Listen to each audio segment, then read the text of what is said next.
तो last lecture में हमने न्याय मंत्री पढ़ना स्टार्ट किया था। न्याय मंत्री में हमने पढ़ा था कि किस प्रकार सम्राट अशोक सच्चे न्याय मंत्री की खोज में निकलते हैं और किस प्रकार वो शिशुपाल से बातचीत करके उसे पता चल जाता है कि यही एक सच्चा न्याय मंत्री बन सकता है।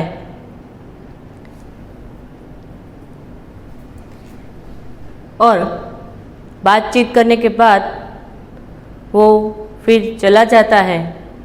कुछ दिन के बाद शिशुपाल को सैनिक पकड़ने आते हैं। उसके बाद शिशुपाल राजा को देखकर चौंक जाता है कि ये तो वही आदमी है जो मेरे घर परदेसी बनकर आया था, ये और कोई नहीं सम्राट अशोक है। तो ये सब हमने पढ़ा था कि फिर शिशुपाल के कहने पर सम्राट अशोक के कहने पर शिशुपाल ने न्याय मंत्री का पद संभाल लिया था। फिर उसकी व्यवस्था को देखकर सब प्रसन्न हुए थे और शिशुपाल हर जगह पर प्रसिद्ध हो गया था। इतने कम समय में इतनी प्रसिद्धि पाकर अशोक को ऐसा लगा कि चलो मैं शिशुपाल की परीक्षा लेता हूँ, वो सच्चा न्याय मंत्री बनने के लायक है कि नहीं है, ये अब मैं देखता हूँ। तो वो किस प्रकार की परीक्षा लेता है वो हमें देखना है।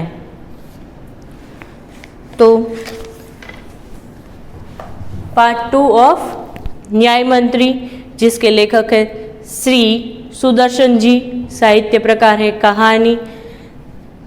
श्री सुदर्शन जी का मूल नाम बद्रीनाथ शर्मा था और पुष्पलता, सुप्रभात, परिवर्तन, पनघट, नगीना आदि उनकी प्रसिद्ध कहानी संग्रह है।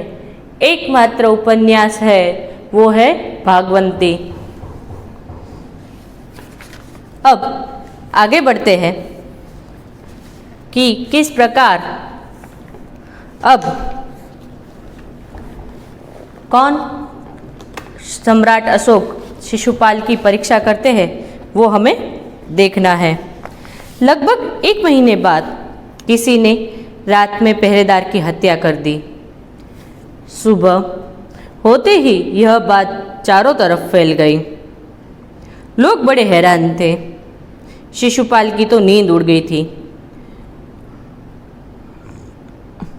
उन्होंने खाना पीना छोड़कर अपराधी का पता लगाने में रात दिन एक कर दिए। तो सबसे पहले है हैरान।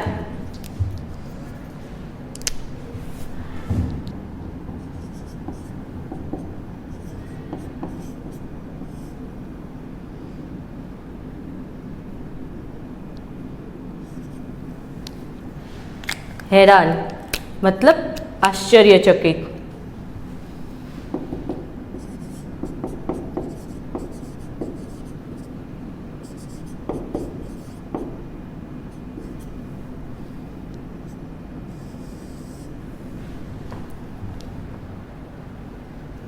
फिर है रात दिन एक करना। ये एक मुहावरा है, रात दिन एक करना। रात दिन एक करना।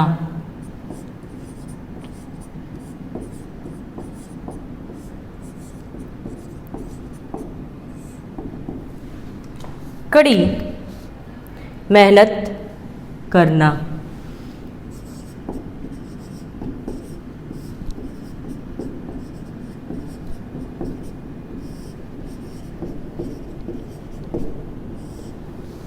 कड़ी मेहनत करना।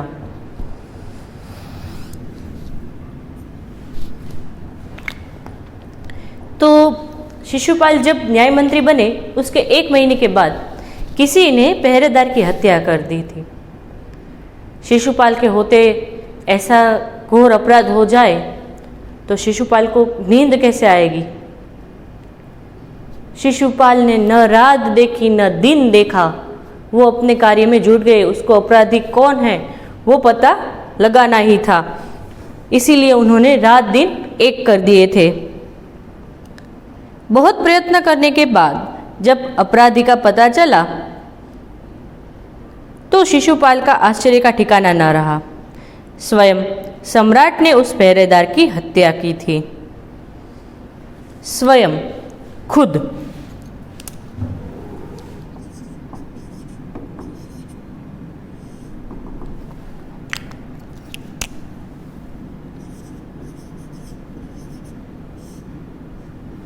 स्वयं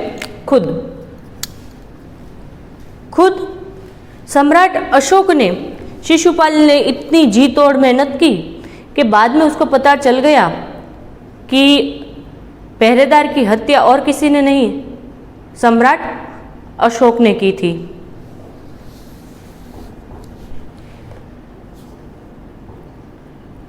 सम्राट को अपराधी घोषित करना बहुत ही कठिन काम था। शिशुपाल करे तो भी क्या करे, अब धर्म संकट में पड़ गए शिशुपाल। अब तो पता चल गया कि पहरेदार की हत्या सम्राट अशोक ने की है, अब राजा को अपराधी कैसे घोषित के? राजा को अपराधी घोषित करना मतलब अपने पैर पर कुल्हाड़ी मारने जैसा था। फिर भी शिशुपाल क्या करते हैं देखते।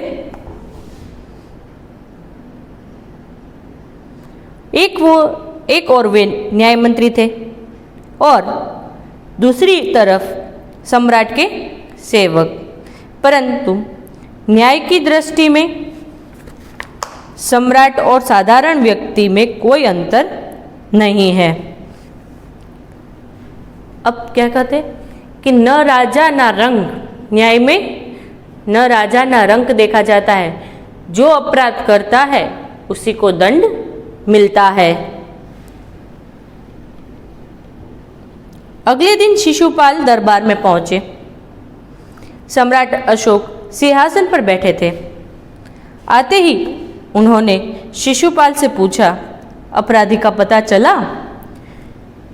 दूसरे दिन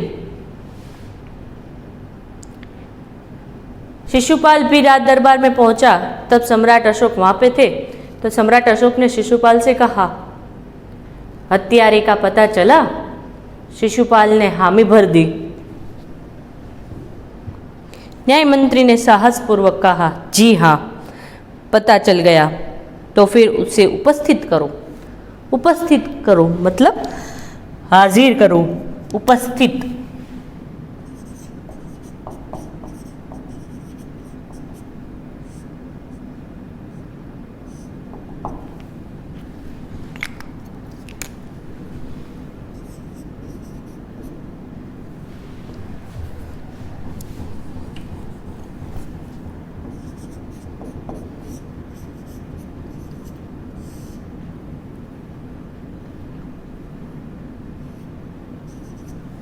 हाजिर करो मतलब यहाँ पे लेके आओ। शिशुपाल को ऐसा बोल दिया कि यहाँ पे के लेके आओ। कौन है वो? मैं उसको दंड दूंगा। न्याय मंत्री कुछ रुके, फिर अपने उच्च अधिकारी को संकेत करते हुए बोले, तनवीर, इन्हें गिरफ्तार कर लो, मैं आज्ञा देता हूँ। अब शिशुपाल करे भी तो क्या करे, एक तरफ मालिक की तरफ वफादारी है और एक तरफ न्याय मंत्री की फर्ज है। तो शिशुपाल ने अपने उच्च अधिकारी से कहा, इन्हें गिरफ्तार कर लो। संकेत किसके तरफ था? राजा की तरफ था।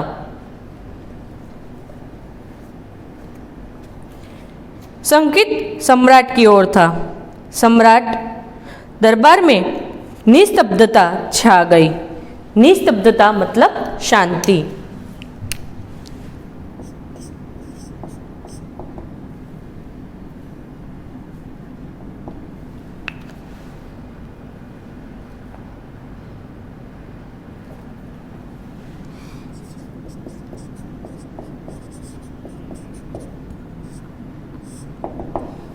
निस्तब्धता मतलब शांति।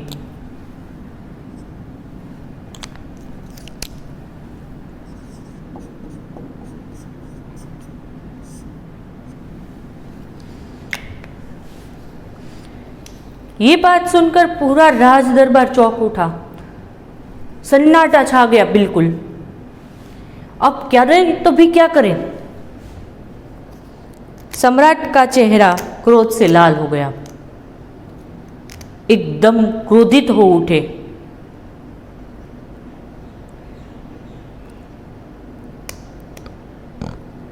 वो सिंहासन से खड़े होकर बोले, तुम्हारा इतना साहस। सम्राट को तो सब पता ही था, लेकिन सबके सामने वो ऐसा बिहेव कर रहे थे। और तभी सम्राट अशोक ने क्रोधित होकर कहा, तुम्हारा इतना साहस कि तुम मुझे अपराधी घोषित कर रहे हो। लेकिन शिशुपाल ने बिना घबराए फिर से कुछ राजा का कुछ सुना ही ना हो इस प्रकार से अपने अधिकारियों को कहते हैं, मैं तुम्हें कह रहा हूँ इसे पकड़ लो। तुरंत ही जो अधिकारी थे उन्होंने राजा के हाथ में हथकड़ी पहना दी।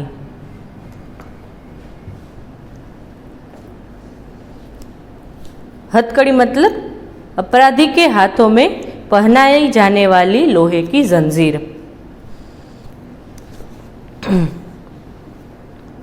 न्याय मंत्री ने कहा, अब देखो, अशोक कहकर पुकारते हैं, राजा मान सम्मान यहाँ पे नहीं दे रहे, क्योंकि यहाँ पे ये राजा नहीं है, सम्राट नहीं है, बल्कि एक अपराधी है। इसीलिए न्याय मंत्री शिशुपाल कहते हैं, अशोक, तुम पर पहरेदार की हत्या का आरोप लगाया जाता है, तुम इसका क्या उत्तर देते हो। सम्राट होठ काट कर रह गए। होठ काट कर मतलब आश्चर्य में पड़ जाना।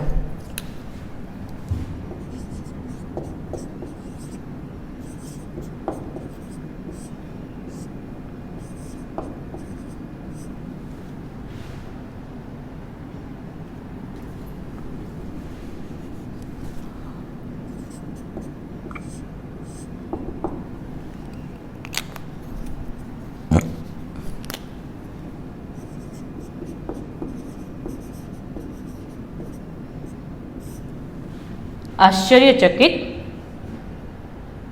आश्चर्य में पड़ना।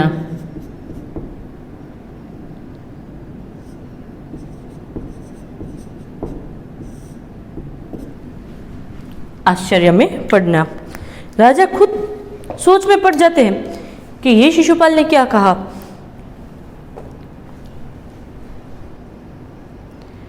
न्याय मंत्री ने फिर पूछा, तो तुम अपना अपराध स्वीकार करते हो। न्याय मंत्री ने फिर से उनको पूछा कि तुम अपना अपराध स्वीकार करते हो। तब सम्राट अशोक कहते हैं, हाँ, मैं अपना अपराध स्वीकार करता हूँ, लेकिन वो पहरेदार उदंड था।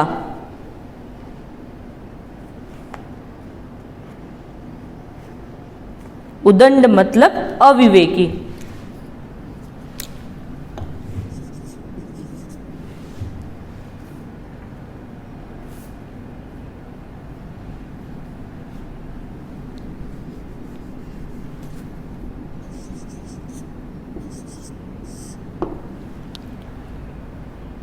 उदंड था मतलब अविवेकी था।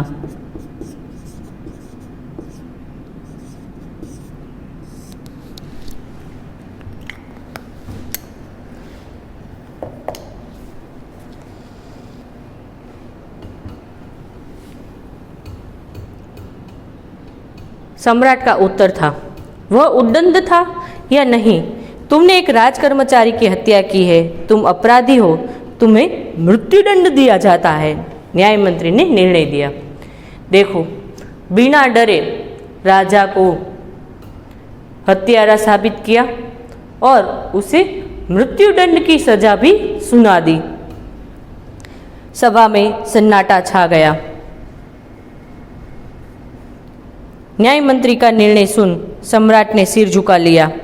वे तो स्वयं शिशुपाल की परीक्षा में सफल हो गए थे। सम्राट का हृदय ऐसे व्यक्ति को पाकर गदगद हो रहा था। सिर झुकना मतलब लज्जित होना,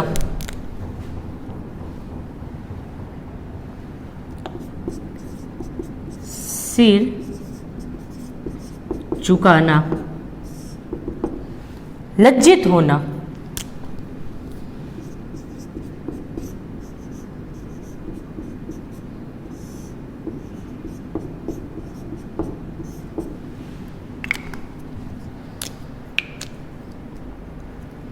गदगद होना,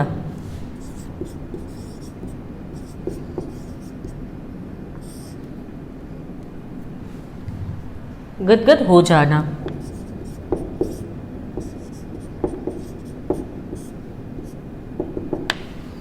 गदगद हो जाना, भाव विभोर हो जाना,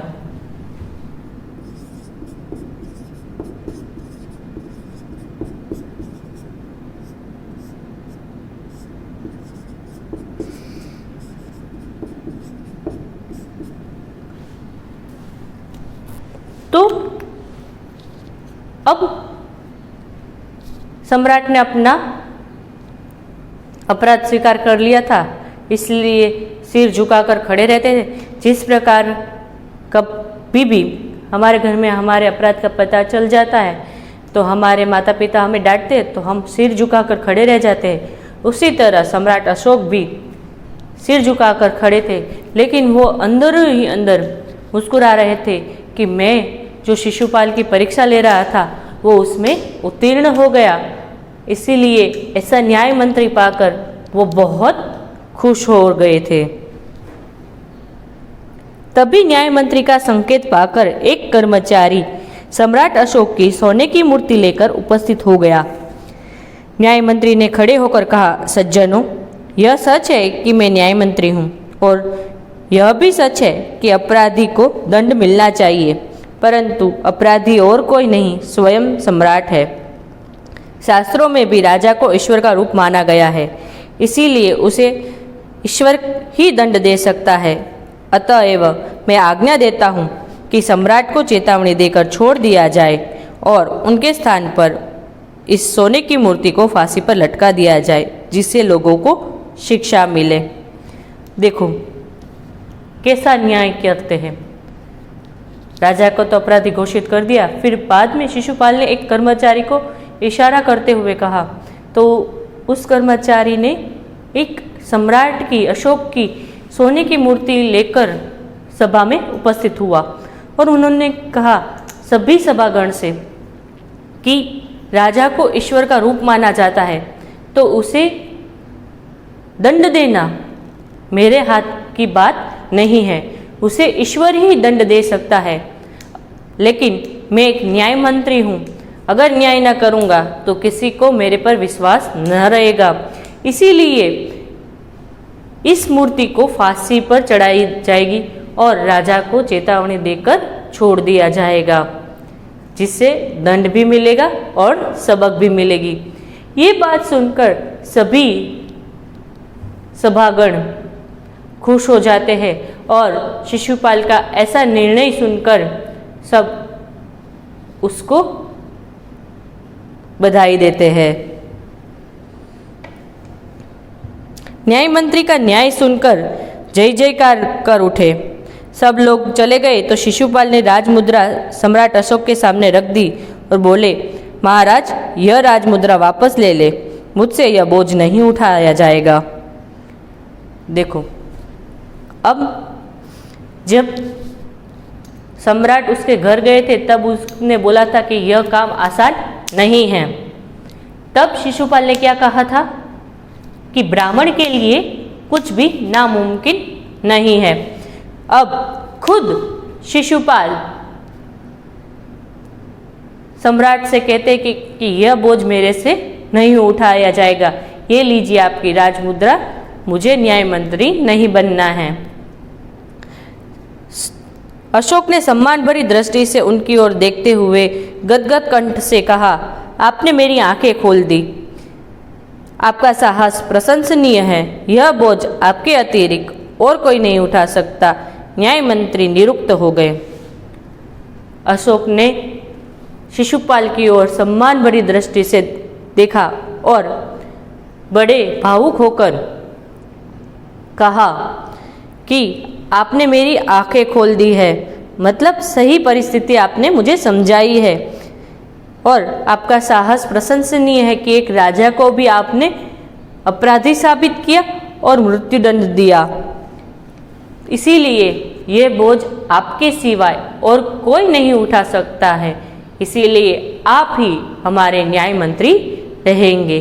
और शिशुपाल निरुक्त होकर राजा की बातें सुनने लगा।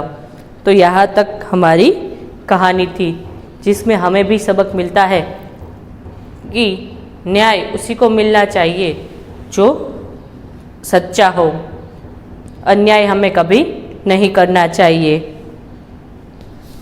स्वाध्याय देखते हैं कि शिशुपाल ने अपने घर का दरवाजा क्यों खोल दिया। शिशुपाल ने अपने घर का दरवाजा क्यों खोल दिया, तो पेज नंबर 3 पर इसका आंसर दिया ही है कि एक अतिथि को शाम के अंधेरे में आश्रय के लिए आया देख शिशुपाल ने अपने घर का दरवाजा खोल दिया। शिशुपाल किस अवसर की तलाश में था, ये भी पेज नंबर 3 पर है। शिशुपाल सच्चा न्याय कैसे होता है यह दिखाने के लिए एक अवसर की तलाश में था। न्याय के विषय में शिशुपाल के क्या विचार थे, ये भी पेज नंबर 3 पर है। शिशुपाल मानता था कि न्याय ऐसा हो कि कोई अन्याय और अपराध करने का साहस न कर सके। परदेशी कौन था, उसने दूसरे दिन क्या किया। परदेशी स्वयं सम्राट अशोक थे और दूसरे दिन परदेशी ने शिशुपाल को धन्यवाद देकर उनसे विदाई ली, वो भी पेज नंबर 3 पर है। सम्राट अशोक ने शिशुपाल को राजमुद्रा क्यों दी। सम्राट अशोक ने शिशुपाल को न्याय मंत्री के पद पर नियुक्ति के रूप में राजमुद्रा दी।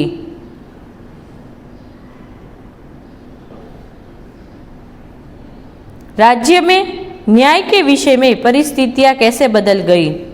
शिशुपाल के न्याय मंत्री बनते ही राज्य में पूरी तरह शांति रहने लगी, किसी को किसी प्रकार का भय न रहा।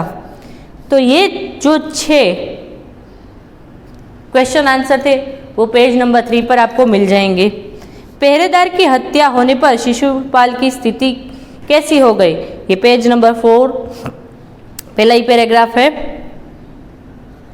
पहरेदार की हत्या होने पर शिशुपाल की नींद उड़ गई और अपराधी का पता लगाने में उन्होंने दिन रात एक कर दिए थे। अपराधी का पता चलने पर शिशुपाल ने क्या किया। अपराधी का पता चलने पर शिशुपाल ने सम्राट अशोक को गिरफ्तार करने का आदेश दिया।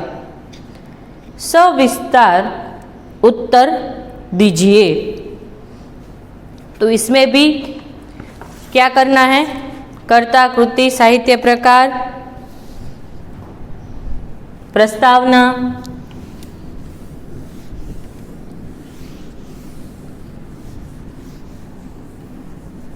तो प्रस्तावना में आप क्या लिखेंगे।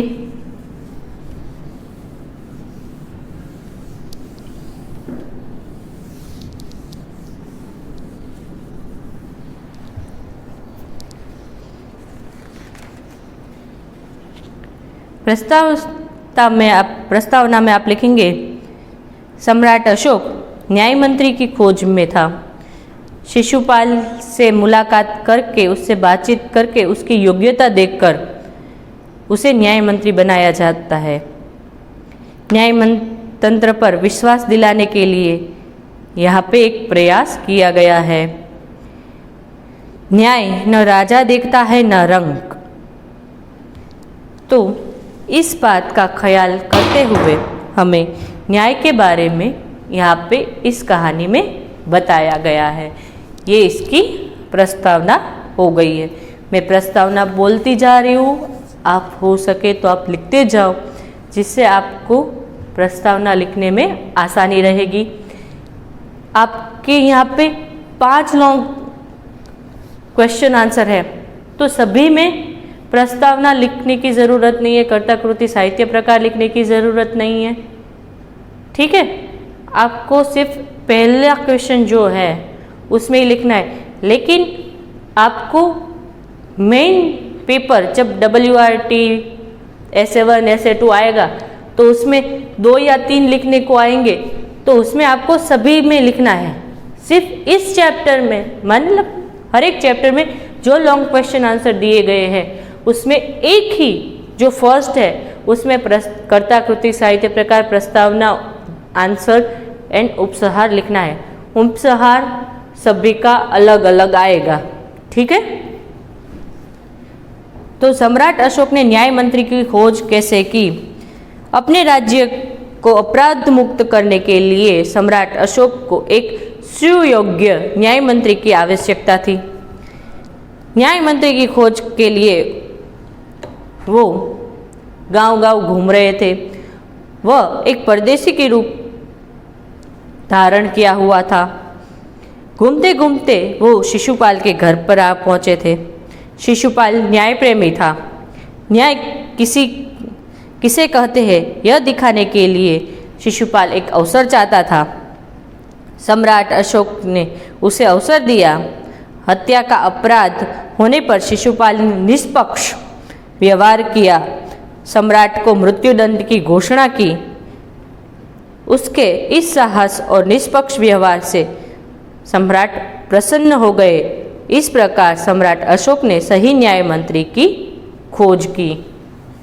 दूसरा क्वेश्चन है, सम्राट अशोक ने न्याय मंत्री का पद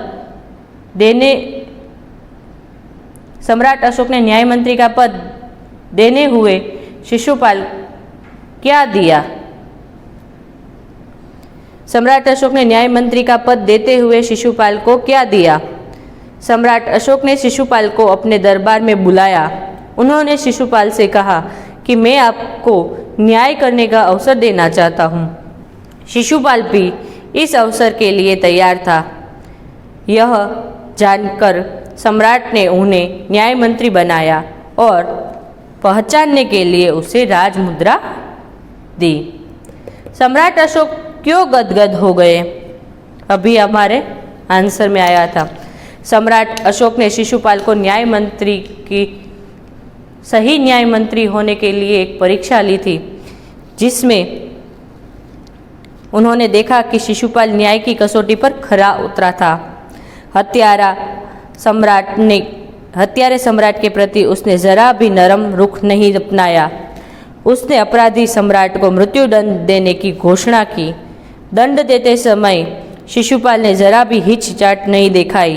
अपने साहसपूर्ण और निष्पक्ष व्यवहार से उसने सम्राट का दिल जीत लिया। इस प्रकार न्याय मंत्री के रूप में शिशुपाल को सफल होते देखकर सम्राट अशोक गदगद हो गए। फिर है, न्याय मंत्री ने अपराधी सम्राट के जीवन की रक्षा किस प्रकार की? सम्राट अशोक ने एक पहरेदार की हत्या की थी। इस अपराध के लिए न्याय मंत्री ने उन्हें मृत्युदंड देने की घोषणा की, परंतु अपराधी और कोई नहीं, सम्राट अशोक थे। शास्त्र में राजा को ईश्वर का रूप माना जाता है, इसीलिए उसे केवल ईश्वर ही दंड दे सकता है।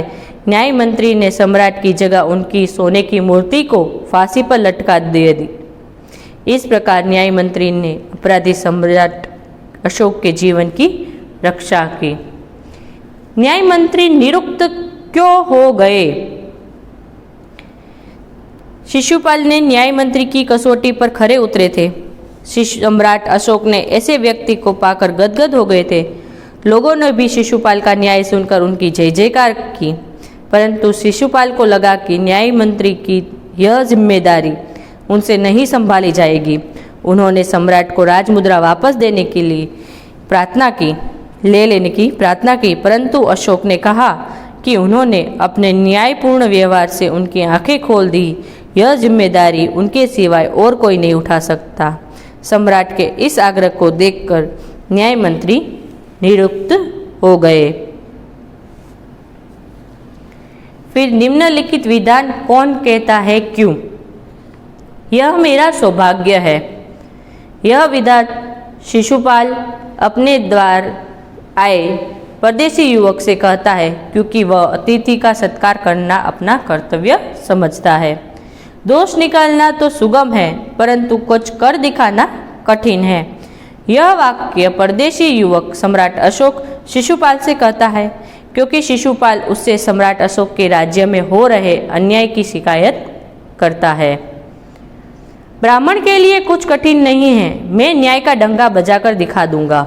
यह वाक्य शिशुपाल परदेसी नवयुवक से कहता है क्योंकि परदेसी नवयुवक उससे राज्य को अपराध मुक्त करने का वचन लेना चाहता है। तो तुम अपराध स्वीकार करते हो।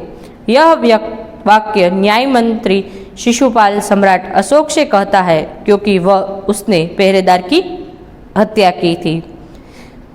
महाराज, यह राजमुद्रा वापस ले ले, मुझसे यह बोझ नहीं उठाया जाएगा। यह वाक्य न्याय मंत्री शिशुपाल सम्राट अशोक से कहते हैं क्योंकि उसे लगता है कि वह न्याय मंत्री की जिम्मेदारी नहीं संभाल पाएंगे। फिर है समानार्थी और विरुद्धार्थी। परदेसी तो स्वदेशी,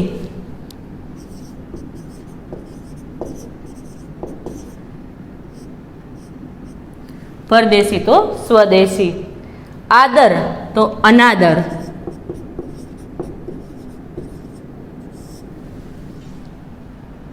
अपराधी तो निरपराधी,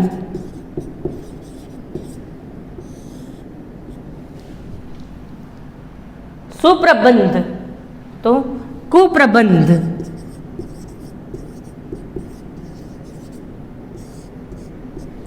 सुप्रबंध तो कुप्रबंध, गिरफ्तार तो रिहा। फिर है स्वीकार तो अस्वीकार, स्वीकार तो अस्वीकार। फिर है समानार्थी। अतिथि तो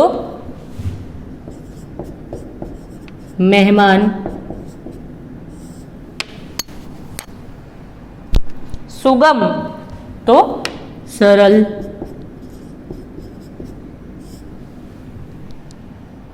कठिन तो मुश्किल,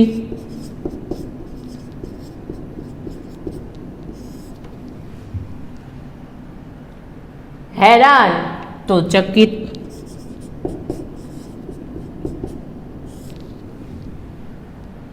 निस्तब्धता मतलब शांति,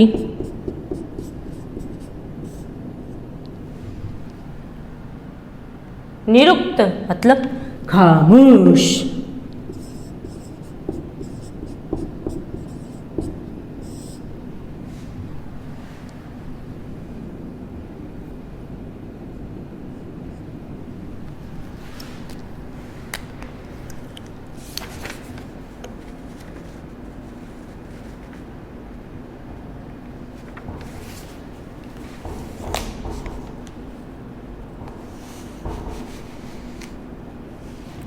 फिर है सोचकर बताइए।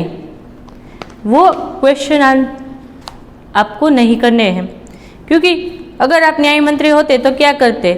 तो जो शिशुपाल करता वही आप करते ना। आपके पास तो आइडिया हो गया है। सम्राट अशोक की आंखें किस कारण खुल गई? तो शिशुपाल ने उसे दिखा दिया कि सच्चा न्याय किसे कहते हैं। फिर शिशुपाल के साहस की सम्राट अशोक ने क्यों प्रशंसा की? कि उसने निष्पक्षता दिखाई थी और सच्चा न्याय किया था और राजा को मृत्युदंड दिया और राजा को फांसी से भी बचाया। इस प्रकार शिशुपाल के साहस की सम्राट अशोक ने प्रशंसा की। फिर क्वेश्चन नंबर 7 है, न्याय के रूप में शिशुपाल को घोषित करते हुए सम्राट अशोक ने राजमुद्रा दी। इसका अर्थ है मैं आपसे प्रसन्न हूँ, ब, आपके न्याय मंत्री होने की यह तनवाह है। क, यह मेरी ओर से पुरस्कार है। ड, यह तुम्हारे न्याय मंत्री होने की पहचान है। तो जवाब आएगा ड, यह तुम्हारे न्याय मंत्री होने की पहचान है। एक बार सोचकर बताइए, वो आप अपनी तरफ से सोच लीजिए।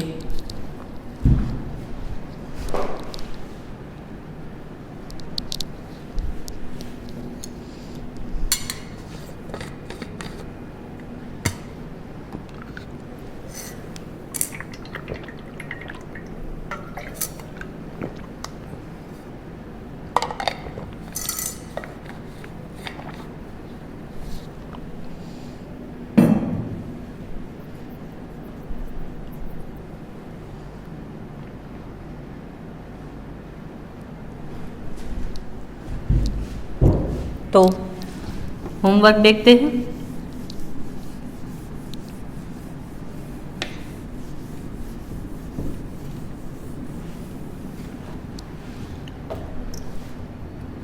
होमवर्क में चैप्टर 2 का स्वाध्याय,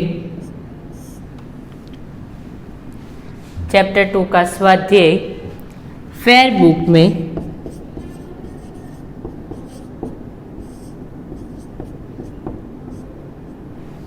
लिखे। चैप्टर 2 का स्वाध्याय फेयर बुक में लिखे। स्वाध्याय हमने पूरी तरह से सॉल्व करवा दिया है कि 1, 2, 3 एक एक वाक्य में, फिर सविस्तार किस प्रकार से लिखा जाएगा, निम्नलिखित विधान कौन कहता है, क्यों, ये भी देख लिया। विरोधार्थी समानार्थी भी हमने बोर्ड पर लिखकर समझा दिया। और क्वेश्चन नंबर 7 एक MCQ है, वो भी हमने करवा लिया है। तो आपसे एक ही रिक्वेस्ट है, आप अच्छी तरह से चैप्टर को पढ़ें, उसमें से क्वेश्चन आंसर लिखें और सही लिखें। हिंदी गुजराती मिक्स ना करें। आपके आंसर में हिंदी गुजराती मिक्स हो जाते हैं। आपके हैंडराइटिंग बहुत अच्छे हैं, ये आप सबको पता है। एक लाइन लीव करके नहीं लिखना है, बड़े हैंडराइटिंग में नहीं लिखना है, बहुत छोटे हैंडराइटिंग में नहीं लिखना है, हिंदी कर्सिव राइटिंग में नहीं लिखना है। ये सारी चीज़ें आपको ध्यान में रखनी है कि तुरंत ही आप कुछ भी कर दो, है ना। हम ये सब, आप जो भी बोलो हमें तो ये करना है, हम जैसे तैसे कर देंगे। नहीं बच्चों, अच्छे हैंडराइटिंग में अभी से धीरे धीरे लिखो, कोई बात नहीं है, पर अच्छे हैंडराइटिंग पे लिखो ताकि आपके हैंडराइटिंग अच्छे हो और आप क्या लिख रहे हो वो सोच समझ कर लिखो, पढ़ते हुए लिखो। सामने टीवी स्टार्ट मत रखो, कान में ईयर प्लग लगाकर गाने मत सुनो या गेम स्टार्ट करके अपने होमवर्क मत कीजिए। ऐसा करने पर आपको क्या पढ़ाया गया है, आप क्या पढ़ रहे हो, क्या लिख रहे हो, वो आपको पता नहीं चलेगा। बराबर। तो आपको कंपल्सरी मतलब कंपल्सरी आपको आपका ध्यान आपके होमवर्क में रखकर पढ़ना है। ठीक है। यदि आपको कुछ समझ में ना आए तो बेझिझक आप मुझे कभी भी फ़ोन कर सकते हो। आप कभी भी मुझे फ़ोन करके पूछ लो कि मैम यहाँ पे क्या आएगा, हमको नहीं पता है। तो आप एक बार पूरा चैप्टर अच्छे से पढ़ लेना और बाद में आप सही से उसके आंसर लिखना, ना आए तो मुझे पूछ लेना, ठीक है। तो एक बार आप फिर से अच्छी तरह से अभी पूरा चैप्टर एक बार रीड कर लो, चलो फटाफट।